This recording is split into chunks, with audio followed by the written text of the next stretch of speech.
Hello students, this is Astha. Today we'll cover everything about CA Foundation. I'll try to cover everything.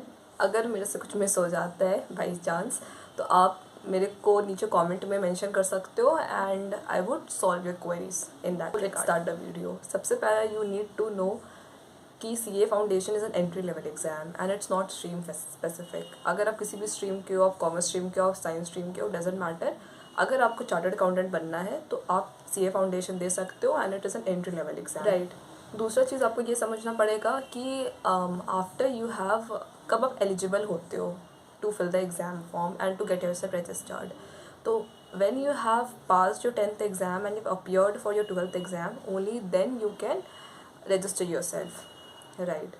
And also there should be a study gap of at least 4 months. मतलब suppose अगर आप मार्च में register करा रहे हो तो at least there should be a 4 month study gap between the registration date और जब आपका एग्ज़ाम्स है। तो आप मई में नहीं दे पाओगे अगर आप मार्च में रजिस्टर कराते हो या अप्रैल में रजिस्टर कराते हो। And now I tell you about the exam fees and the registration process. So exam fees for Indian student is 9200 rupees and this includes prospectus and your registration fees. If you're an Indian student, if you're a foreigner, you're a foreign student, then your fees is $720. Okay, and there is a 600 rupees optional payment for student journal. If you want, then you can subscribe to it and आपको वो periodically institute भेजते रहेंगे। It is not mandatory.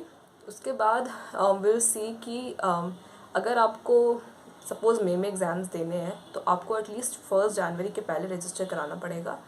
And अगर आपको suppose नवंबर में exam देने हैं तो आपको 1 जुलाई के पहले रजिस्टर कराना पड़ेगा। So these are 2 critical dates जो आपको याद रखना पड़ेगा। एक और चीज़ बहुत इंपॉर्टेंट है, वो है एग्ज़ाम फॉर्म। कि अगर आप सपोज़ आपने रजिस्ट्रेशन करा लिया, फ़ीस वगैरह पेमेंट कर दिया, लेकिन स्टिल आपको एग्ज़ाम फॉर्म भरना पड़ता है।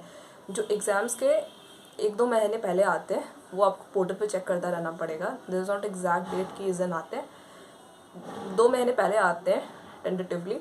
और उसमें आपको एग्ज़ाम फ़ीस 1500 रुपीज़ लगता है फॉर CA फाउंडेशन। सो बहुत सारे स्टूडेंट्स मिस कर जाते हैं, सोचते हैं कि क्योंकि हमने तो रजिस्ट्रेशन करा लिया है तो just we have to set for exam. ऐसा नहीं है, आपको एग्ज़ाम फॉर्म भरना पड़ेगा। That is mandatory for every attempt that you give. And next I tell you about the number of attempts और द ईयर ऑफ वैलिडिटी। कि जो CA foundation होता है वो 3 years वैलिडिटी होता है। अगर आप 3 साल में क्लियर कर लेते हो तो वेल एंड गुड। अगर आप नहीं क्लियर कर पा रहे हो तो आपको फिर उसको रिन्यू कराना पड़ता है। उसके लिए 300 रुपीज़ एडिशनल लगता है। तो और उसका वो रिन्यू हो कि वो 3 years के लिए वो रिन्यू हो जाता है। I hope it's clear till here. उसके बाद you should know about the subjects that you will have to appear और उसका पासिंग क्राइटेरिया क्या है। So basically there are 4 subjects, 2 subjective and 2 objective. So firstly I tell you about subjectives. First है वो है principle and practice of accounts. Second है आपका business law and correspondence. So business law आपका 60 marks का होता है एंड बिजनेस कॉरस्पॉन्डेंस आपका 40 मार्क्स का होता है। और जो मैंने पहला बताया था वो 100 मार्क्स का होता है। And next 2 is your objective. Objective means MCQs, जिसमें आपको 4 ऑप्शंस दिए रहेंगे, आपको टिक करना रहेगा ऑन 1 करेक्ट ऑप्शन, जिसमें आपके 2 सब्जेक्ट आते हैं, business mathematics, logical reasoning and statistics.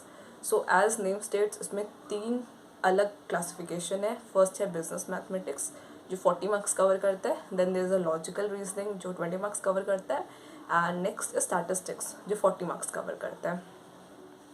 And fourth paper is business economics and business commercial knowledge. So business economics इसमें 60 मार्क्स कवर करता है और जो कॉमर्शियल नॉलेज है वो आपका 40 मार्क्स कवर करता है। सो लास्ट के 2 आपके ऑब्जेक्टिव है एंड पहले 2 आपके सब्जेक्टिव है। एंड यहाँ पे एक नेगेटिव मार्किंग का भी पॉलिसी है कि अगर आप 4 गलत आंसर देते हो तो आपका 1 मार्क्स कट जाएगा। इसका मतलब हुआ कि अगर आप 1 गलत आंसर करते हो तो आपका 1/4 मार्क्स कट जाएगा, विच मीन्स 0.25 मार्क्स आपका कट जाएगा। सो ये एक नेगेटिव मार्किंग का स्कीम रहता है। सिर्फ ऑब्जेक्टिव में, सब्जेक्टिव में ऐसा कुछ नहीं होता नेगेटिव मार्किंग। उसके बाद इसका पासिंग क्राइटेरिया। सो पास करने के लिए इसमें 2 क्राइटेरिया जो आपको सेटिस्फाई करने रहेंगे। एक होता है कि आपको सारे सब्जेक्ट में 40% मार्क्स लाने पड़ेंगे, मतलब आपके जो अकाउंट्स हो गया, मैथ्स हो गया, सब में आपको 40% मार्क्स लाने पड़ेंगे। एंड दूसरा होता है कि एक अग्रीगेट क्राइटेरिया जिसमें आपको ओवरऑल 50% लाने पड़ेंगे।